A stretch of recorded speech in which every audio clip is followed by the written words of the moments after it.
All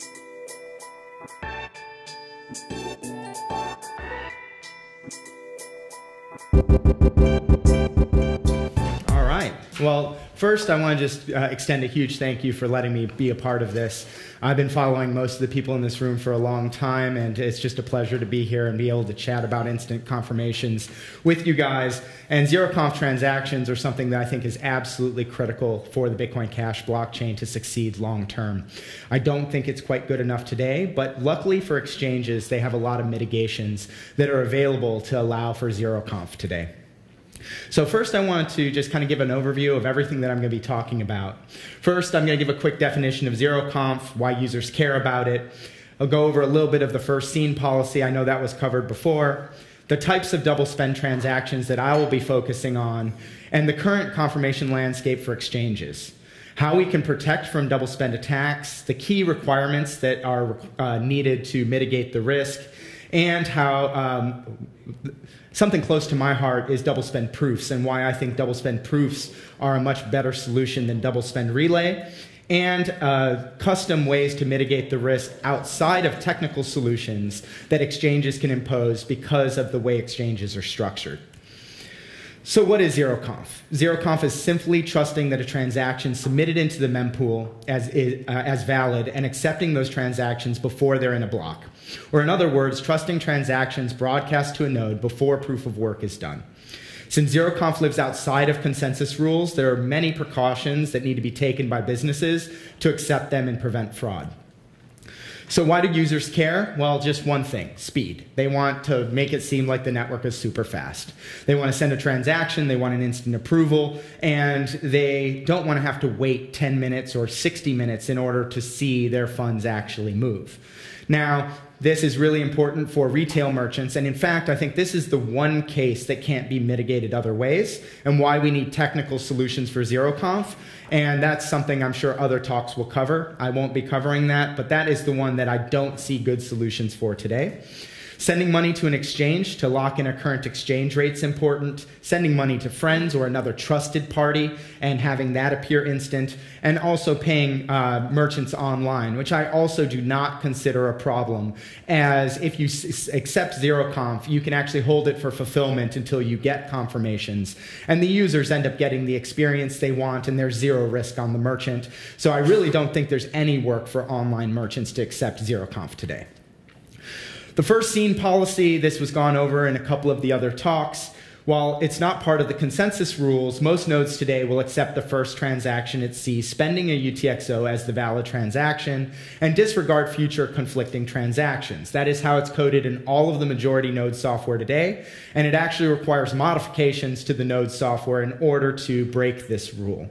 Some nodes, like BU and XT, will also relay double spend transactions. They are not currently a majority of the network, and they do not keep a copy of that double spend transaction in the mempool for obvious reasons. They don't want that to end up in a block, but they will happily relay it in the hopes that it gives more visibility to those double spend transactions so they can be detected. Now, the types of double spend transactions that I want to go over today are the fast respend attack, and very similar to what Peter did in his talk, sending two conflicting transactions to different geographic areas, hoping that the receiver sees one transaction but that another one gets mined. There's the miner bribe transaction, sending a transaction, then sending a higher fee transaction later that sends to a different address, hoping miners want to make slightly more profit. And reverse respend attacks, sending a transaction with a low fee or a non-standard transaction, knowing that it will not propagate, then sending a normal transaction the merchant or exchange sees, and hoping your low fee transaction is mined first. Now, this is actually quite low probability, but I'll get into these in detail later in the deck. So the confirmation landscape for exchanges is all the exchanges I know today are requiring some level of confirmation. Some will require as low as 1 confirmation, but the most standard number of confirmations that I see in the industry is 6 confirmations.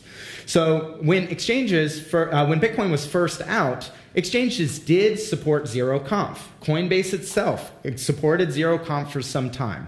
It was until later when Peter Todd and other people in the core community started claiming that zero-conf was unsafe and actually actively trying to take advantage of vulnerabilities in ZeroConf that exchanges started to tighten up their security.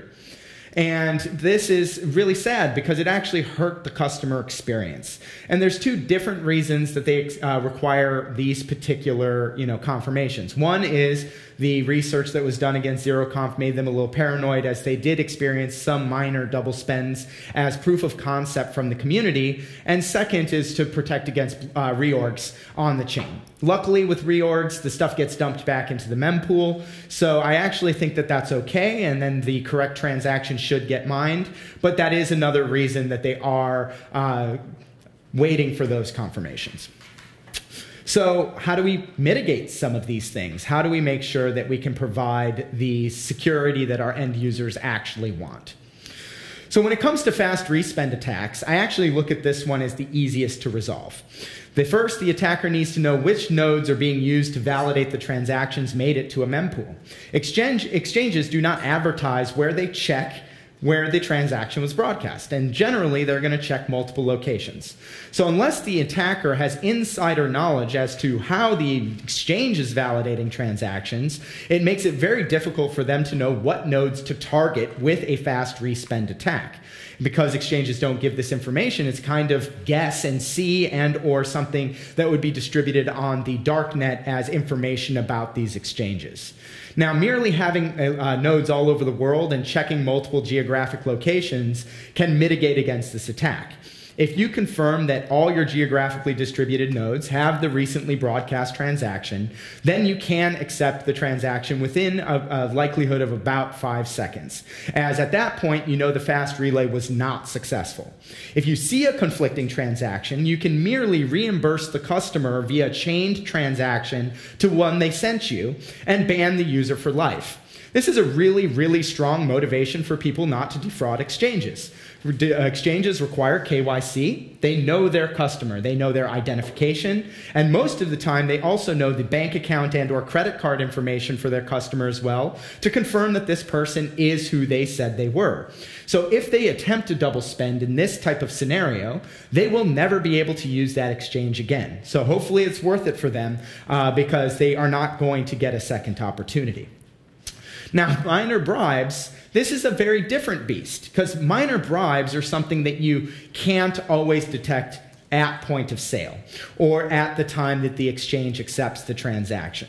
If a miner accepts a higher fee transaction as valid and replaces in the mempool, that can happen at any time before the block is created. So it's kind of a guessing game on the attacker's part as, do I broadcast that 15 seconds later, a minute later? And the longer the delay before they broadcast it, the less likelihood there is that the miner is going to pick up that transaction, as it increases the risk that they are going to mine a block that is not considered, really valid. So checking multiple nodes ends up not being good enough for this case, because you're only going to check for those multiple nodes at the time that the transaction is broadcast or for a few seconds afterwards. Even if you checked for 30 seconds afterwards to make sure that no one was bribed, that still is not a 100% guarantee that that isn't going to occur. Now, that being said, I believe that there's economic incentives that prevent miners from doing this. Most miners realize it reduces confidence in the network itself and could hurt the overall value and their long-time value proposition on the chain. For small transactions, it's just not worth it for the miners to cheat in this way. And, however, exchanges are generally accepting much larger transactions, so it becomes more of an issue for exchanges than for your average coffee merchant.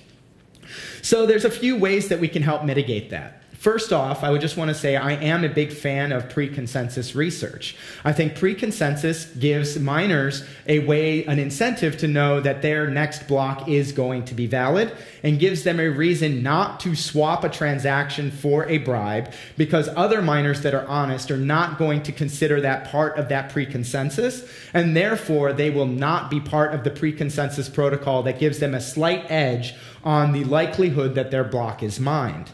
Also, since exchanges require KYC, like I said before, double spends of this type can easily be reported to law enforcement. So unless they don't want to be, legally prosecuted for fraud, which is exactly what this is, then this is a strong deterrent because exchanges uniquely have this KYC information.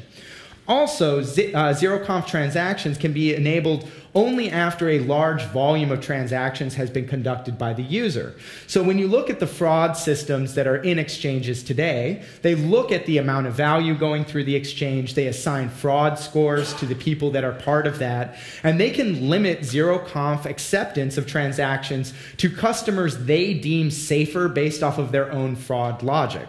This is a unique value proposition compared to other zero-conf use cases because they have such large banks of historical information and fraud detection measures today that your average coffee shop or brick and mortar merchant are not going to have.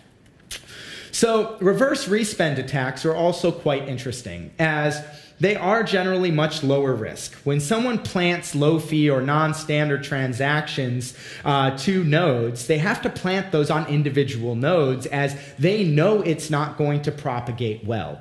And how do they know which nodes to poison? How do they know that the exchange isn't monitoring the node that they place this non-standard transaction or this extremely low-fee transaction?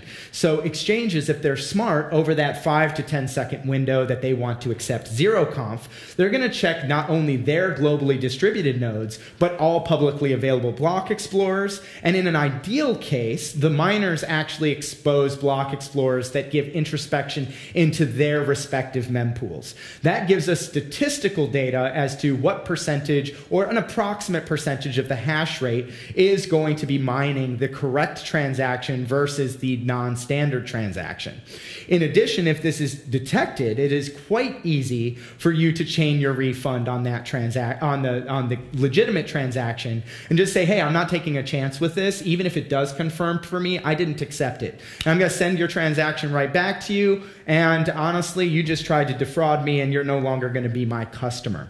So this is a very, very strong incentive, especially for the larger exchanges. For exchanges like Bitfinex or Coinbase and the ones that have millions of customers and people are using as possibly their only gateway to the fiat world, very few people are going to want to burn this bridge. And since they have KYC information on those exchanges, not only would they burn the bridge for their account, but that information could easily be propagated to other exchanges with proof that double spends were happening from this user. It could actually jeopardize all of their exchange accounts, depending on how much exchanges share their fraud information with one another. So I wanted to kind of talk about, that was at a high level, why I think that some of these attacks are really, not as important for exchanges other than the minor bribe attack. Now, that being said, there's some other things that I think are important that I haven't heard before in the space to mitigate these risks. The first is I don't see exchanges actually implementing BIP70. And BIP70 is a solution for a problem in, I need a refund address. I need to make sure that the fee that you're broadcasting your transaction with is going to propagate on the network normally. And you can inspect to make sure that it looks like a standard transaction right away. So I don't understand why exchanges are not taking this preventive measure, as it gives them a refund opportunity, it guarantees better propagation, and is actually quite easy to set up. Multiple geographically dispersed nodes to validate transactions have propagated to a number of miners is absolutely important, in addition to querying nodes outside of their network. Also, the connectivity of those nodes. You need to make sure, so for instance, if you're running your Bitcoin D node behind a NAT because you don't want other people connecting to it, it actually limits the number of connections that that node is going to have to the network, and it's going to get those transactions slower in the propagation cycle because they are connected to less nodes. So as for exchanges, it's extremely important, if they are hiding that node and not letting it be publicly facing, that they also manually increase the number of connections that that natted node is going to establish. Ideally, hundreds of connections should be happening from any exchange node, whether that is public-facing or natted. And unfortunately, I don't see that today. A lot of the exchange nodes I see may only be peering with 8 peers, which I don't feel is enough to give them the certainty that they're getting the propagation information that they need. Also, mining pools, I really encourage to give some way to look at the mempool that they currently are processing. I don't see this today. I go and look at Ant pool, I go look at Bitcoin.com's pool. How do I know what's in that mempool? Because those are a majority of the hash rate. So if I know that 90+% of the advertised hash rate has my transaction, I may not be able to do that for things like the unknown pool, but I still can get a much higher level of confidence that a major pool hasn't accepted my double spend and isn't currently processing that transaction. Now, I've gone over some of the KYC and AML restrictions, but this is really a powerful opportunity for exchanges as they have every possible recourse against this user. And if the user hasn't tied a bank account that has the exact name of the account they signed up with the exchange, maybe you disable zero comp for that user. Maybe you require attestations or the equivalent of attestations for that user in order to enable zero comp for them. So if they sign up and they have a low fraud score, plus they have a linked card and a linked bank account that has their real name, the likelihood that that is a fraudulent user drops through the floor. It is very difficult for an attacker to actually mimic all of these different accounts across different financial institutions to be able to defraud. And I think this is something that really sets it apart from other zero comp use cases, which really enables exchanges to do something that other merchants can't. Now, even with these protections, zero conf is not fully secure. This is not a binary equation for zero conf. Even with these mitigations, it is possible for miners to collude and hide transactions or hide a block that has a prepared transaction that happened right before they got in the store and other attacks. So there's one final mitigation that I think is extremely, actually solves the rest of these problems. So with what I've described now, I think you can get a probability that may be good enough because exchanges already are dealing with fiat fraud risk. We already are seeing reversals from fiat transfers, whether those are bank transfers over the SEPA network, whether those are or credit card transactions. Those get reversed on a regular basis and is why exchanges have fraud departments today. Their percentage of confirmations, of the bank's money coming in and then releasing crypto and then getting that chargeback happening is several percent. And they account for that in their business model to make sure that that fraud level doesn't cut into their profit level at the exchange. So all we need to do is be able to provide the same type of mechanism for zero conf on Bitcoin Cash. If we can guarantee a 98 or 99% success rate for zero conf for the customers that have cleared the previous requirements, then the fraud departments can mitigate that risk, and it is very likely that is an acceptable risk for an exchange to take zero conf today. So before I get into the other way of exchanges being able to mitigate, I wanted to kind of call out that I think double spend proofs are something we absolutely need to develop for the exchange and brick and mortar use cases. Double spend proofs allow the receiver to be notified when a double spend has happened, but does not give the nodes an opportunity to fall for a minor bribe. Now the problem is if node software has been modified to allow a bribe transaction and you relay an actual valid transaction to those malicious nodes, now they've got all the data they need to replace that transaction, and it actually aggravates the potential for a miner getting bribed by relaying that transaction.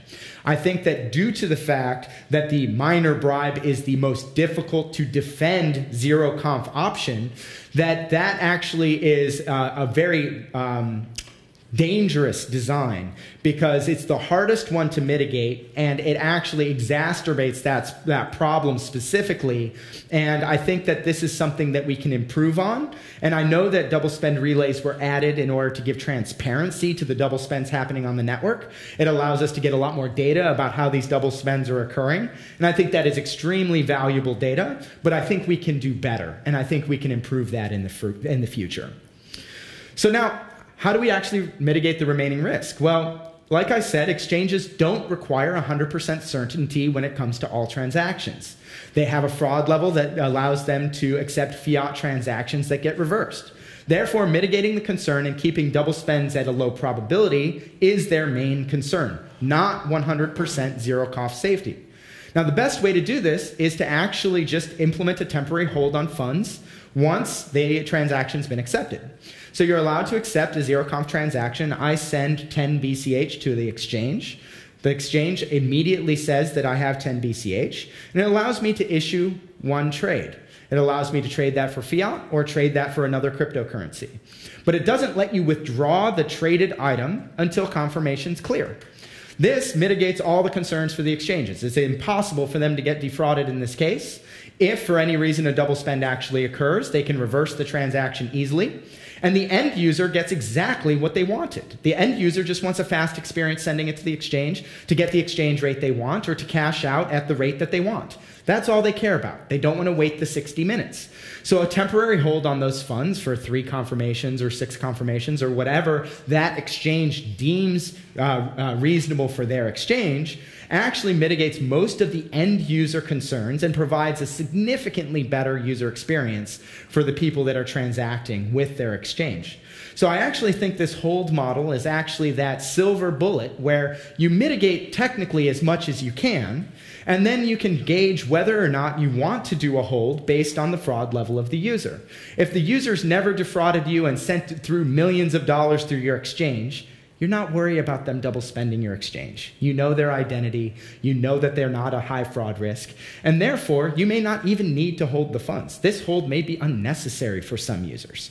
But if their fraud risk is, oh, well, you know, there was this one time they reversed a transaction. Most of the time, their fiat transactions went through smoothly. We haven't seen a lot of problems with this user. Let's go ahead and we'll hold that for 3 confirmations. That just ends the dialogue right there. You've already got your protections in place, and they've gotten the experience they want.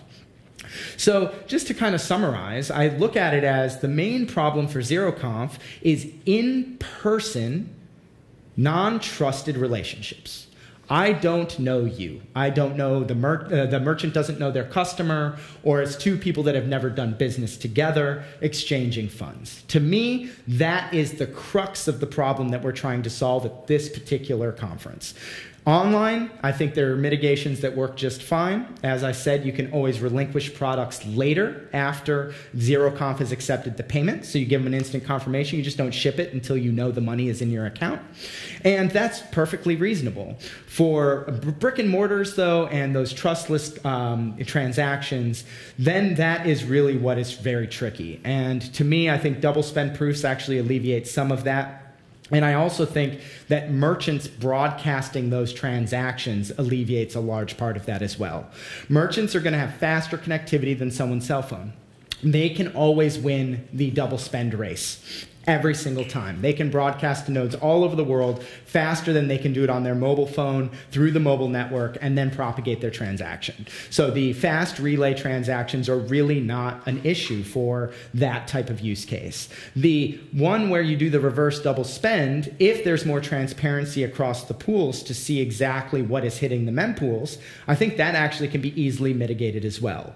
So I think the focus really is the minor bribe situation. How do we provide proofs that these bribes have occurred, and tracking the miners that are willing to do these types of bribe transactions. Because if it's proven that a certain set of miners with a small percentage of hash rate start doing this, other miners that want to protect their chain can actually stop accepting blocks from those miners. The moment they don't accept one block, I'm guessing that those other miners change their tune.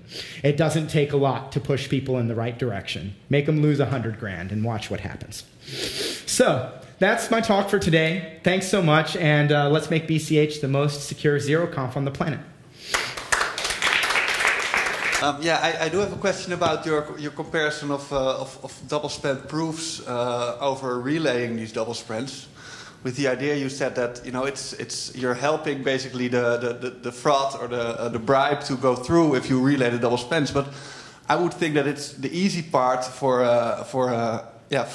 someone who wants to do a double spend is to make sure that the fraudulent transaction gets to the miners, because you said correctly that it's hard to identify exchange nodes, but it isn't really hard to identify mining nodes. So how does it really help? Do you expect that with double spend proofs it becomes impossible to get both transactions in? Say that the miner is currently running BU or XT.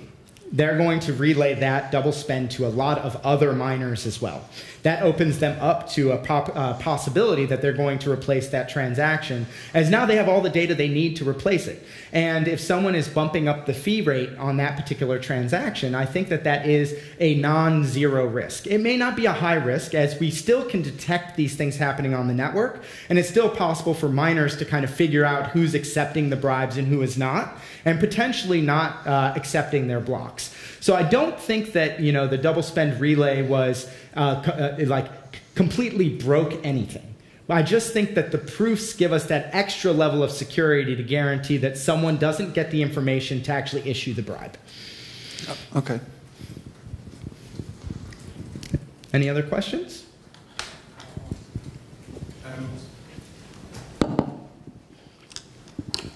Why do you think exchanges don't accept zero confirmation? Especially since you gave, I mean, most of the first part of the reasons could apply to any cryptocurrency. Yeah, I think that really it is that as soon as some exchanges started accepting, requiring confirmations, that started to become the norm in the industry. So all of a sudden, when a new exchange comes up, they look at what all the other exchanges are doing. They assume that these people have thought through the security implications of what they're doing. And instead of doing all the research themselves, they're just like, oh, okay, well, we're going to just make sure that we accept a certain number of confirmations.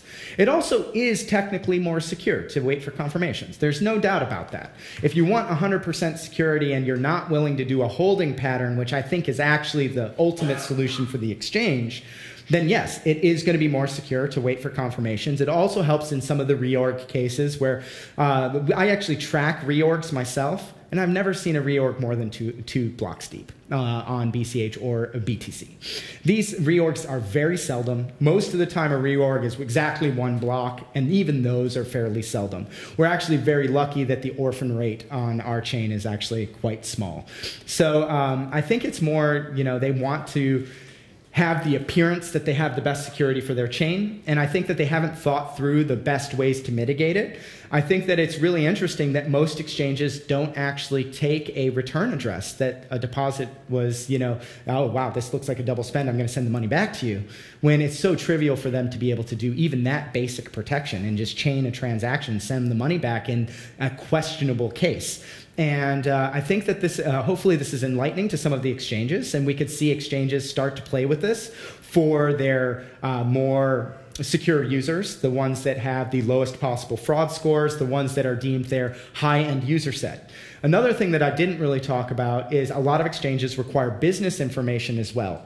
And so you have business accounts on these exchanges, and those are even more unlikely to issue a double spend against you. If you have a business with actual incorporation paperwork they gave your exchange, and then they double spend you, really? Like, you have every legal recourse in the world to get that money back. And it's very, very unlikely, probabilistically, that they're even going to attempt that attack, as that actually will, you know, burn the reputation of their business. Their business is now a known fraudster. I don't think any business wants to be in that boat. Yes, Peter. Great talk, Josh. I have a question for you about, as a business who's a possible victim of a double spend attack. If someone out there attempts to make a double spend deposit to Coinbase, and your choice is to learn about that attempt so that you know it happened, or to have it appear that nothing happened, which would you prefer? I much prefer to be notified that it happened. And that's why I'm a fan of, you know, I think double spend relays gave us some of that visibility that happened. And I think that that's actually quite valuable. And that's why, you know, I didn't say anything when some of the nodes were implementing that double spend relay, as I felt that more research was needed to generate the double spend proofs on the network that would be required, and to provide some level of agreement across the different node operators that that was the right proof to provide. And I looked at it as the first step to us being able to provide those proofs. And I think that this is kind of a gradual process. As we implemented step one, we get the visibility. So now how do we get the visibility and reduce the potential that that visibility causes harm? Okay, but you as a merchant, if what happened was somebody broadcasted 2 spends remotely, and the nodes around you saw the one that didn't pay you first. They're going to convert the one that did pay you into a proof, and when you get it, you're not going to know that it paid you. This is correct. However, in that case, you know that you got a double spend, and you know. No, you don't. You don't, because the only transaction you saw is the one that didn't pay you.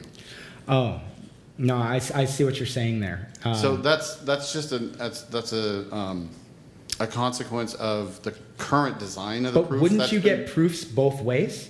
You would see proofs both ways. You would see, as the conflict happened on the network, you'd get one proof proving that one transaction occurred and another proof that yours was double spent. You would never get a case where you only got one proof. I'll let these guys talk about that, but the proof design currently doesn't include the outputs, so you wouldn't see anything addressed to you.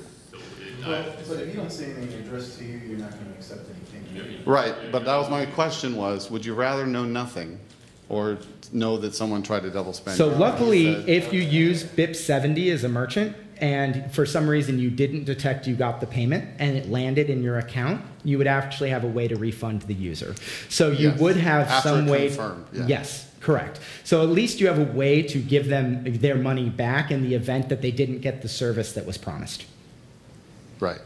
And also with the push of the payment in BIP70 too, like you would. Oh, that was my other question. Yeah.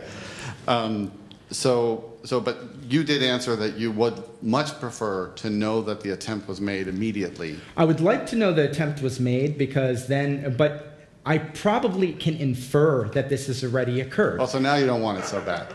Well, no, because the infer is actually very powerful. If I've waited 10 seconds for your transaction to broadcast, and I know you broadcast it to me, but I haven't seen it, then I'm pretty sure that you are trying to double spend my transaction. Well, wait a minute. Maybe they just sent it to the wrong address or never press a send button. With BIP70, they aren't sending it to a wrong address because I've already confirmed the receive address. Require BIP70. Okay. I think that having a refund address, a guarantee as to what fee the transaction's broadcast at, and for the merchant to see the actual raw transaction is absolutely imperative for the business to be able to make an informed decision on whether or not that's acceptable for ZeroConf.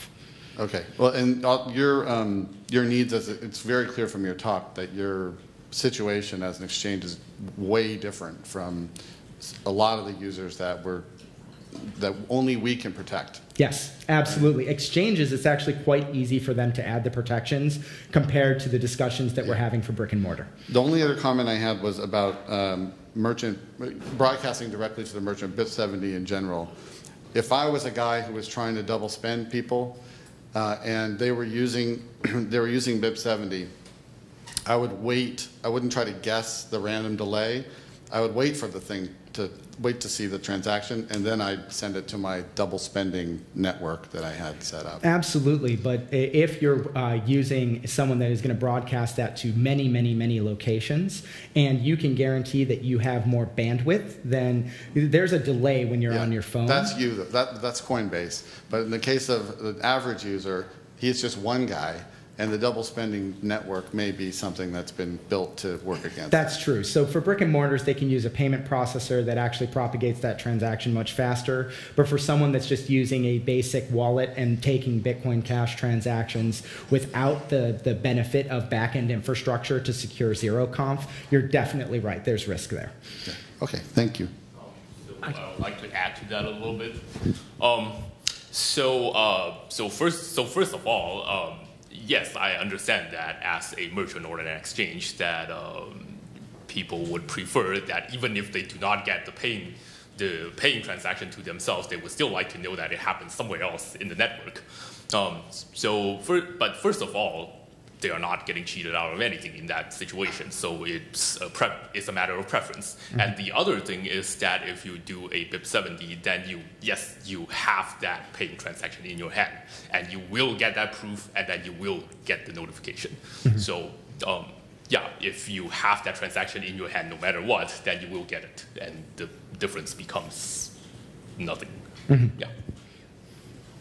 There's a reason I push for BIP70 so hard on a lot of the wallets, is I think it solves some fundamental problems. And I was very happy with the work from Mike Hearn and on that particular. I don't know if you call it on BitPage trying to redo the BIP70. Yeah, but they're using their JSON-based interface, which provides very similar protections. Well, yeah, it is the same other thing. Issues with it. I think people, it would benefit, I think us as a whole, to comment on their proposal, because there were a couple things I didn't like about it. I would love to hear more details about that, because if they're moving to a direction that is inferior to what they're using now, we've already got libraries and tools that are making BIP70 support so much easier that the benefits of them going to their JSON RPC layer is actually going to be moot, because the library support's already there, and it actually just causes more work from the wallet vendors than just keeping with the spec they have today. Talking about BIP70, there's something that I find a bit weird in the original design, is that the person making the payment sends the transaction essentially twice. Once via the BIP70 to the merchant, and once again to the network. Mm-hmm. And thinking about the point of these replay, these problems we're looking at today, wouldn't it be better if we just remove the requirement for the payer to send it to the network? So he just sends it to the merchant. I think the merchant absolutely should just broadcast the transaction. I think that is significantly safer, and there's no reason the end user needs to do that. If the person that's getting paid sees the right amount, the right transaction, just broadcast it. I mean, there's nothing preventing them from doing that now, because they can see the transaction anyway. Thank you very much. We have time for just one quick question more. Okay, so you talk about BIP70 a lot. The integration on mobile wallet is rather good now, but the integration on no-mobile wallet is not very good, to say the least. Like if you use Electron Cash, the whole stuff doesn't work great. If you use any of the node software that we have implemented here around, I don't think it works in any of them. So Electron Cash does work. Yeah. The full but you need to wallets, cut past various stuff, and like it works, but the experience is very cumbersome. And I know, someone like you or me can navigate through that, but most people cannot. Well, luckily, the use case that we're most concerned about is when you're on your phone in person in an untrusted relationship, and that indicates to me it's going to be a mobile wallet. So I'm actually less concerned about BIP70 support when it comes to desktop wallets, because online purchases already have a means of mitigation, which is not shipping the good until they see confirmations. So online transactions absolutely don't require BIP70 by default, as they already have a way to be able to mitigate these concerns. The mitigation when it comes to a mobile wallet is significantly different, because that's when you're making that untrusted in person and then going to leave and not be there for reprise.